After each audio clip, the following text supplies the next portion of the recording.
এই জনগণে কিন্তু এই অন্যায় সবুজ অন্যায় করে সবুজ আলু মাখার জবাব কিন্তু যোগ্য সময় দিয়ে দেবে।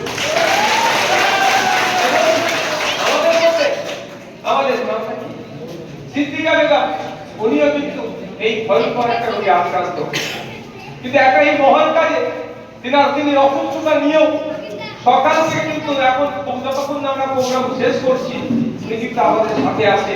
আমাদের পার্টির পক্ষ থেকে ওনাকে আমি ওই লড়াই ওনাকে কর্মী জানাই, ওনাকে সাধুবাদ জানাই। এদিকে সায়েন্স বলছে, ওয়ার্ল্ড হেলথ অর্গানাইজেশন বলছে, WHO 2024 সাল পার হয়ে গিয়েছে, বলেছিল প্রতি বাড়িতে একটা করে ক্যান্সার রোগের আক্রান্ত হবে। আজকে দেখুন কিভাবে ক্যান্সার রোগটা পাড়ায় পাড়ায় করে ছেয়ে গেছে, ক্যান্সারের স্পেশাল হসপিটাল হয়ে যাচ্ছে।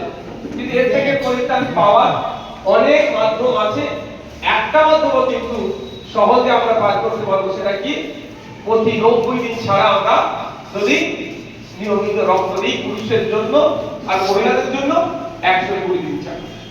আমি একটা জিনিস অবাক হয়ে যাই, এই রক্তদান শিবিরকে নিয়েও আমরা হয় রক্তদান শিবির যারা ঠিক করে করতে পারে তার জন্য প্রেসার ক্রিয়েট করা হয়, রক্ত নিতে আসলে ডিস্টার্ব করা হয়। এটা পরশুরা নয়, রাজ্যের বিভিন্ন জায়গাতে আমরা যখন রক্তদান শিবির করি আমাদের উপরে চাপ নেমে আসে। কিন্তু আপনারা বলুন, আমরা ব্লাড ব্যাংকে গিয়ে কি বলি যে আমি তৃণমূল করি, আইএসএফ এর রক্ত আমি নেব না, আমি অমুক পার্টি করি, অমুক পার্টির রক্ত আমি নেব না, আমি এই ধর্মের মানুষ, ওই ধর্মের রক্ত আমি নেব না, এটা কি আমরা দেখেছি?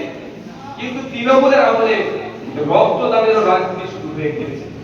বরঞ্চ তৃণমূলের কি চ্যালেঞ্জ দেওয়া দরকার, এখানে আইএসএফ কয়েক অল্প সংখ্যক আইএসএফ আছে, এই সবে আইএসএফ এর অবজারভার দিয়ে পার্টি তৈরি হচ্ছে, ওরা 86 জনের রক্তদান শিবির করেছে। তৃণমূলের এটা চ্যালেঞ্জ হিসাবে গ্রহণ করে 186 জনের যাতে রক্তদানের ব্যবস্থা করে, এই কম্পিটিশন আমাদের মধ্যে চলা দরকার। তার পরিবর্তে 86 জন না হয়, যারা কেউ না রক্ত দিতে চায় তাদেরকে হুমকি দিয়ে চোখকে ধমকি আটকানোর চেষ্টা করছে, এই কালচার তৃণমূল আনছে। কিন্তু আমাদের কালচার কি? আসুন এই সামাজিক কাজকে রাজনৈতিক মন থেকেও পরিচিত কি হয়েছে, এই সামাজিক কাজের আমরা চ্যালেঞ্জ গ্রহণ করি। আমরা 86 করেছি, আপনাদেরকে আমরা চ্যালেঞ্জ দিচ্ছি, আপনারা 186 করুন।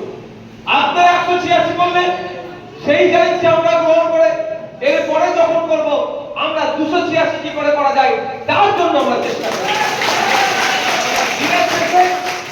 এন্ড অফ দ্য ডে উপকৃত কারা হবে?